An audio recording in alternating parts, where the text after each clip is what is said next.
Oh my goodness, this is dangerous. Why do I look at these plants when I shouldn't be buying them? Hello friends, and welcome back to my channel. Y'all, I have purple hair now. I basically dyed the blonde bit of my hair purple just as a bit of a change in a process going towards having potentially more blonde in the future. But if you want to know all about that, go watch my vlog channel because I do it all in there. But elephant in the room, I have purple hair now. But that's not what this video is about. This video is about plants that I have on my wish list. I like to do these videos like once a year because I'm constantly adding plants to my wish list and sometimes taking plants off as well. And it's fun to just go through and like look at a bunch of really beautiful plants together and just think about all of the beautiful things we could have if we were able to get all of the plants on our wish list. That being said, I'm not necessarily trying to like actively seek these out at the minute. I am still on my like winter plant ban. I'm not exactly trying to like buy them now. This is more just like a list of if these plants came up and I could potentially get them in some way, maybe even, I mean, ideally through like swap or trade. That would be my preference personally, but that can't always necessarily happen. But if these plants were to come up for me, I wouldn't deny them, but I'm not actually like actively searching things out at the current moment, at least. Maybe that'll be different come summertime, when I'm feeling in the mood to like do a haul or something. But for now, these plants are just things that I have on a list that I wouldn't be opposed to adding into my collection. So that's what's happening today. Before we get into it though, I want to say if you're new here and you don't know me already, hi, my name is Emma and I make houseplanting content all over the internet. So if you want to follow along with my houseplanting journey and maybe learn something along the way, stick around, watch some more of my videos and subscribe to my channel. If you are not new here, welcome back. I really appreciate you returning. Let's get on into this wish list. I am going to be doing it on my portable device because I like showing, like it makes the most sense to show y'all on Instagram because I don't have any of these plants, hence why they're on my wish list. And I feel like Instagram is a really good place to just look at the beautiful plants in the world. So I've kind of organized this list into different genuses just because I felt like that made the most sense, because I found that I have 3 main genuses on here and the rest is kind of a bit random, but 3 main genuses that I'm like really into at the minute and I'm trying to expand and get more things in. So first genus is begonias. Y'all know I'm absolutely having a begonia moment. 2024 was a huge begonia year for me. I really feel like I honed my skills in that area and I definitely want some more begonias going forward. So the first one on my list is the Begonia Burkilli. And to be honest, this one looks like a fairly ordinary begonia just in every day. It doesn't look very special. It's really nice and dark and gothic and I absolutely love that in a begonia. But where they really come into their own is when you put them underneath a light and you get this amazing sort of like peacocky iridescence in it, and it is just absolutely stunning. I want one of these so badly. Like look at that flashback on there. It is just so nice. I think this is the dark form as well. There might be a light form, but it's just such a cool thing to watch. I could watch videos of this all day, and y'all know I love a bit of a shiny plant. Y'all know I love a dark plant, and the Burkilli dark form is just absolutely where it's at. I could just watch this one all day. And like you can kind of get reds in there as well, like the sort of normal begonia redness. And so the shifting goes from like a green to a blue to a purple to a red. Oh my goodness, I could just, I want one so badly. They also have this sort of one, a Burkilli Silver Edge, which I would not be opposed to as well. I love a bit of silver in plants, and imagine this sort of iridescence like that. That would be amazing. I think this is the Silver Edge one as well. But like, they don't look as astounding just in their normal form, yeah, they're absolutely gorgeous, but where they really obviously shine is where the light is on them and they're just like glowing. That is what I want from a begonia. That's what I want from this begonia. Oh, I would love to get my hands on one of these, but they're pretty expensive at the moment. I can't find them for any sort of reasonable price in the UK, at least. They tend to be much more on the expensive side. And I think, so I saw one in person at Malvern, the Festival of Houseplants at Malvern last year, and I was so tempted to get it, but it was like £60 for like a tiny, tiny, tiny one. And I was still kind of on my plant ban at that point. Like I wasn't actively trying to seek out houseplants then. And so I didn't get it. And like, I don't regret it, but I kind of regret it because I think it would be so cool to have one of these beautiful things in my home. Like I just want it so badly. Following on in the sort of bluey, iridescent begonias is the Bonia Botanica's 45. And it's kind of hard to find pictures of this one because I don't think they're like incredibly popular, but this one looks like a starry night. So it's kind of got the same like iridescence in it as the Berkili, but this one has the speckles, which I really freaking love. There you go. You can see it there. Just like it looks like a starry night. And oh my goodness. Oh, this is just an absolutely gorgeous, like stunning plant. I feel like not many people have them. I feel like this one is not a begonia that I could just like pick up off the street at all. But I think it's a begonia created by Botanic AZ. That's why it's called the Botanic. Oh, Botanic AZ. Botanica's.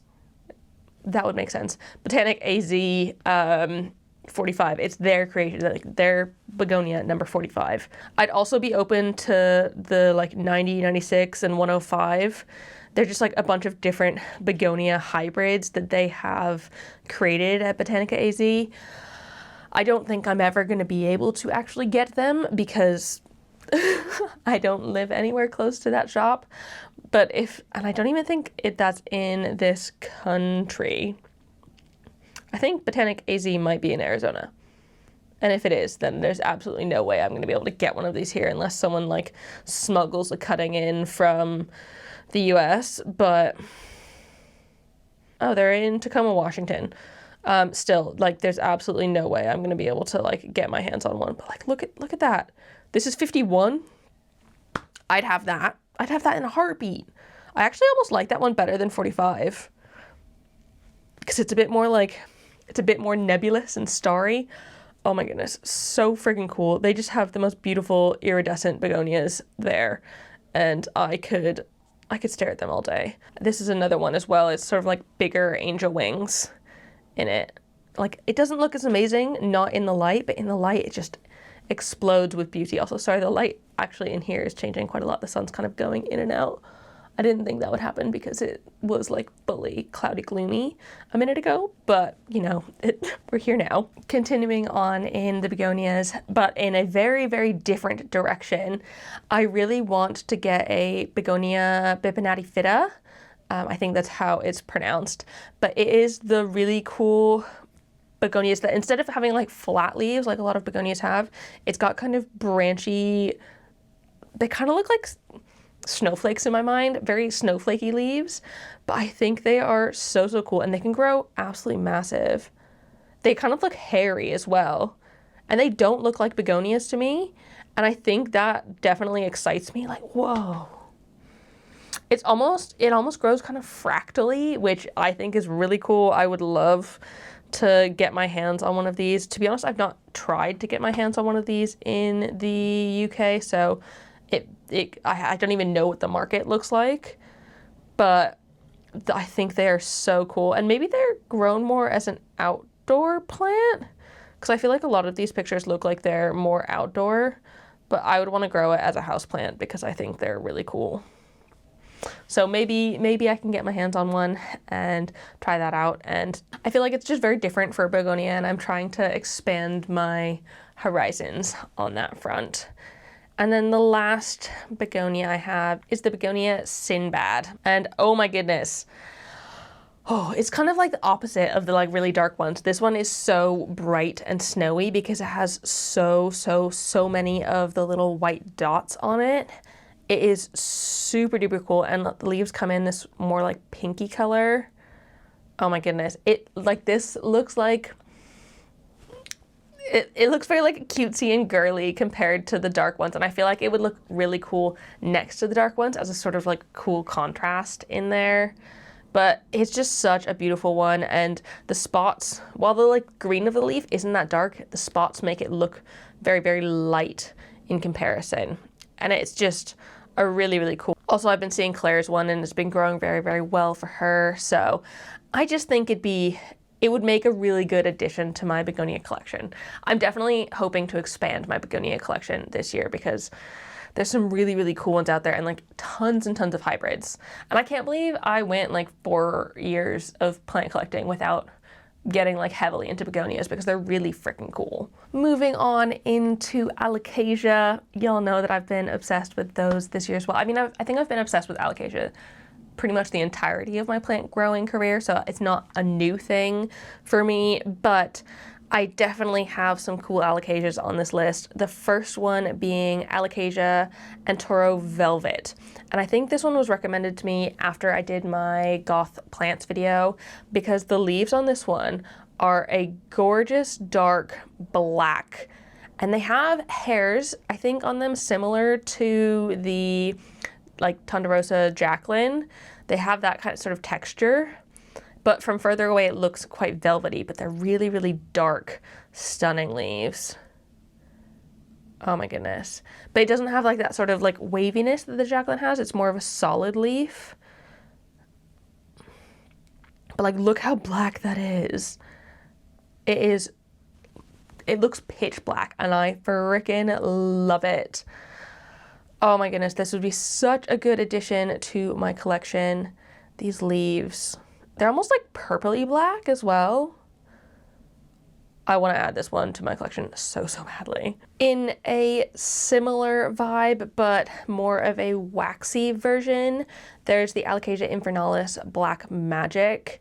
And this one is, again, like super duper dark, very gothic, but it has more of a smooth leathery leaf to it instead of the hair on it.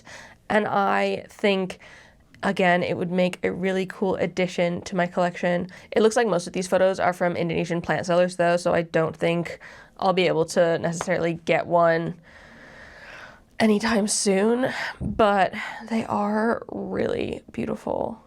And again, just adding to the goth plants in my collection. So far, a lot of these plants have been dark goth plants, but y'all know me. Y'all know that that's what I like.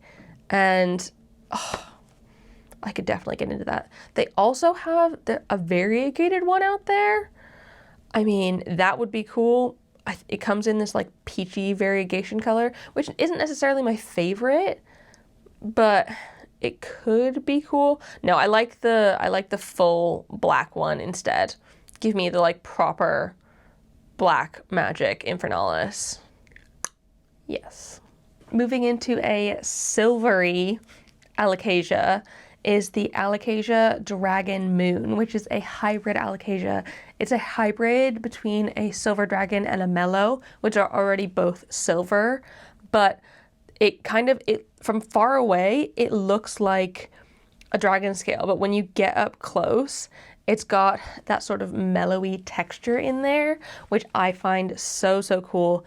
I just think they're just absolutely stunning. And the leaves kind of look matte in there, which is quite fun.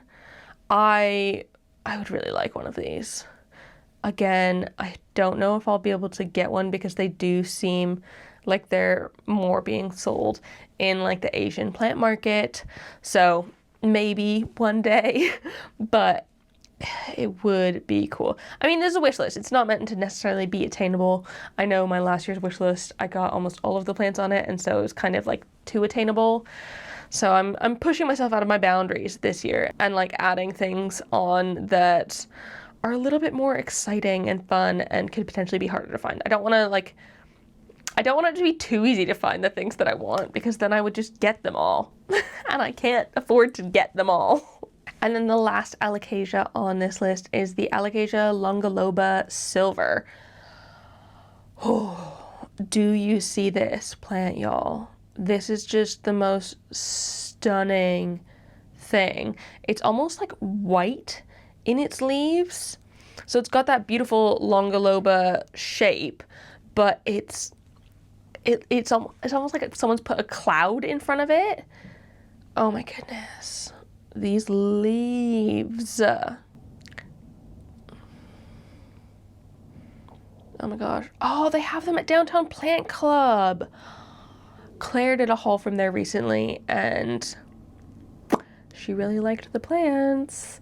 Oh, this is dangerous. Now that I know I can get my hands on one.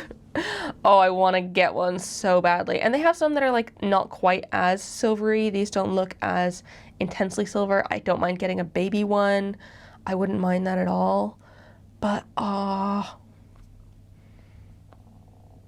so pretty. Definitely have some beautiful alocasias to add to my collection this year. I mean, I think I've been doing pretty well with my alocasias. There's only a couple that I feel like I need to work on, but oh my god, look how big that is as well. Oh my goodness. Imagine me with a giant one. I want it so badly. Hopping into the Hoya section of my wish list, the first one on here is the Hoya latifolia Snow Queen. I mean, I don't think I need to tell y'all why I want this one. It is just absolutely stunning. Y'all know that I love a splashy Hoya, and I don't have very many big leafed Hoyas. And I feel like the Snow Queen is sort of the perfect one to get the sort of big and splashy in there. Oh, I find it so beautiful. I would love one of these, and they get so shiny. Like, I've had a normal latifolia before, and the normal one didn't really do it for me. I feel like I need the sort of splashes in there in order to make me want it more. I also don't feel like I need it to be incredibly silver as well. Like, the very silver leaves on this plant are really nice, but I'd be perfectly happy with the sort of more splashy ones as well. That's perfectly fine. I'm not like, it's not like I'm out here like this. I'd be perfectly happy with this amount of variegation on the plant. I'm not too picky on it. They're just all so pretty.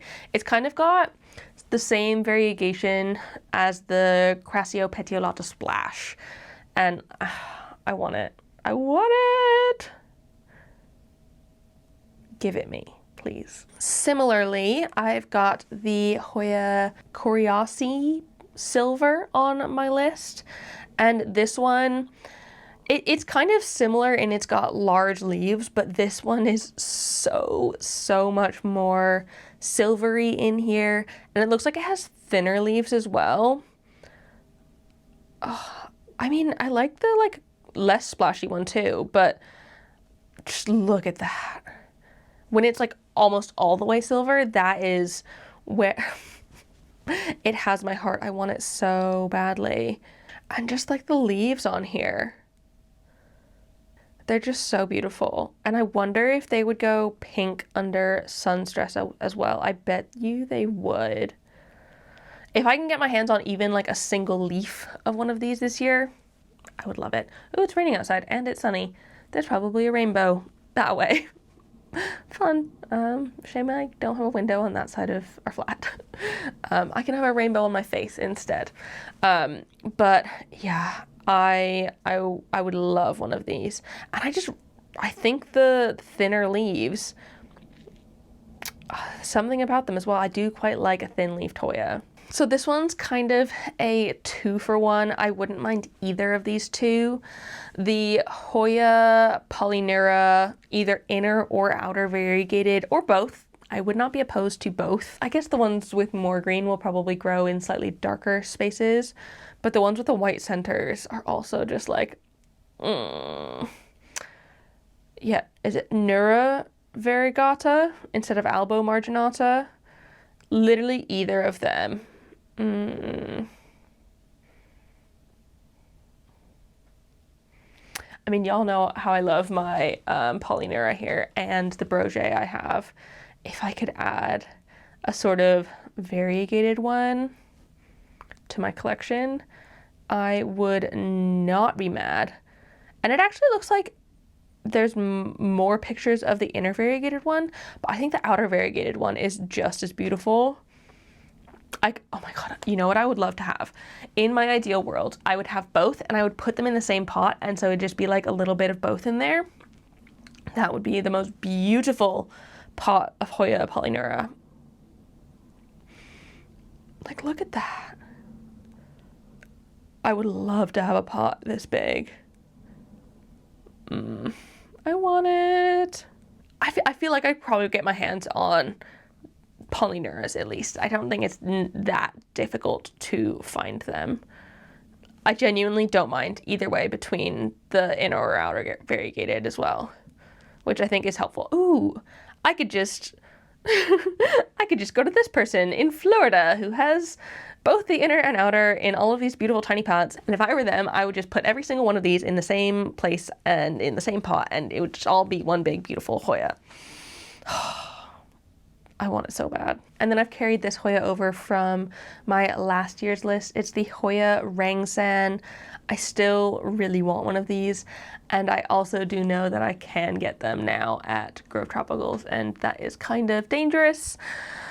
So there is quite a high potential that I will end up getting myself a Hoya Rangan this year.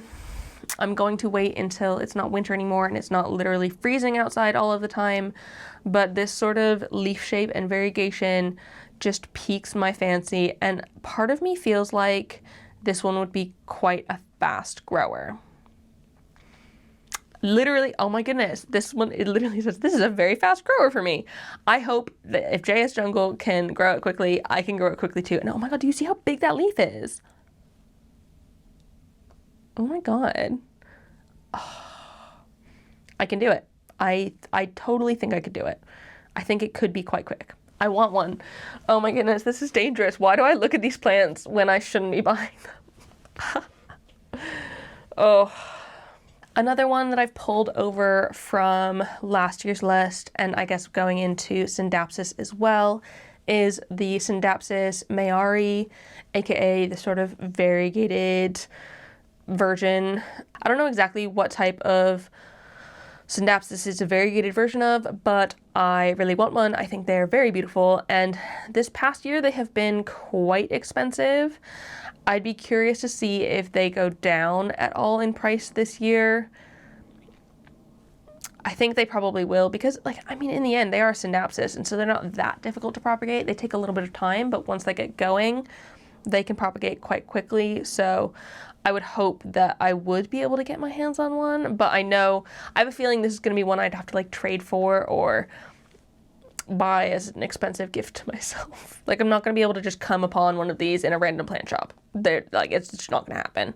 Even online plant shops, I don't think will. It's going to have to be something I either import or I buy from like a specialist seller, or if someone wants to do a trade, let me know. The other Synapsis I have on here is the Synapsis Tricolor, and I do kind of have one. It is in my like joint pot of Synapsis.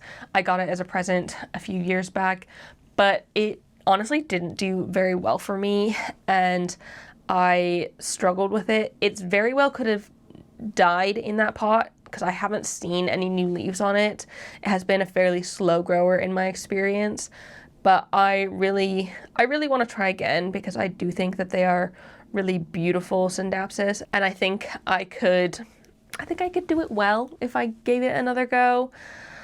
Not that things have changed massively since like a few years back, but I really just want to give it a go again because they're so beautiful, and like the 3 different colors of green in there, absolutely love. Now getting into the sort of random plants that I don't have multiples of the same genus on my list.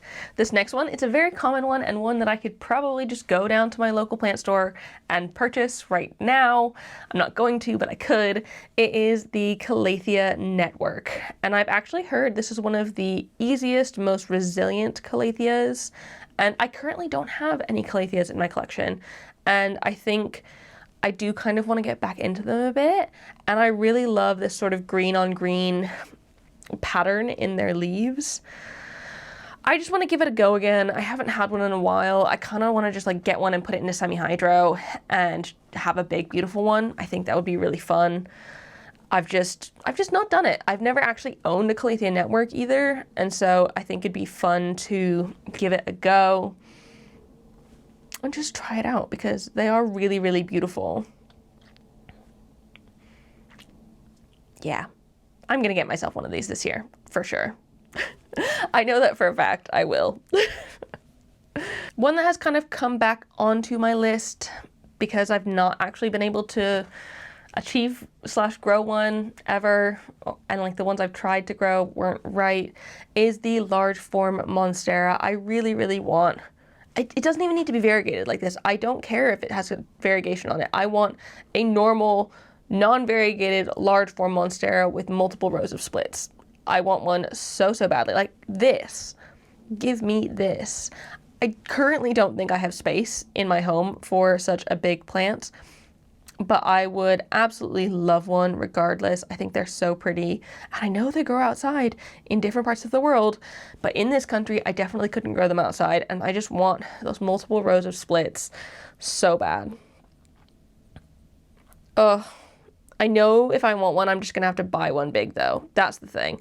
And as of right now, I don't have the space for one that's big. And I don't have the money to buy a big one either. So I guess that's just something that is going to have to stay on the back burner for a while. I do just really want one though. I really want to buy a big one. I think it would look so nice in my home. And then last on my list is an Anthurium, which I'm not necessarily surprised there's an Anthurium on here because I obviously put it on this list, but I haven't been as into Anthuriums, but these have become much more readily available in the past year at least. I really want an Anthurium Dock Block Michelle.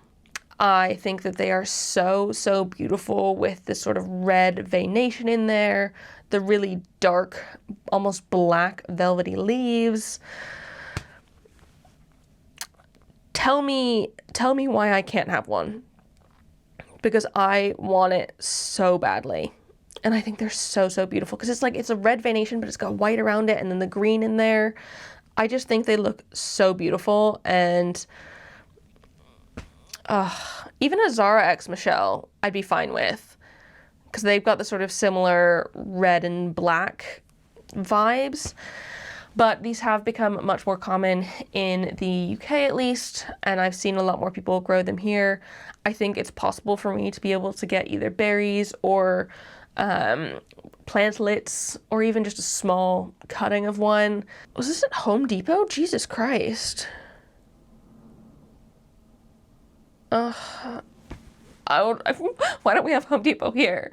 I mean, I do get it. It like dock blocks do originally come from the US, and so it makes sense that they were grown in the US and cultivated there, and they're not just like on every big box store here. But I would absolutely love it if they were. So yeah, I really want one, and maybe this is the year that I get one. I think it'd be really fun if I did. But I'm not like I said, I'm not actively trying to get any of these plants. They're more just like if they were to, like if the opportunity were to present itself to me, I wouldn't say no.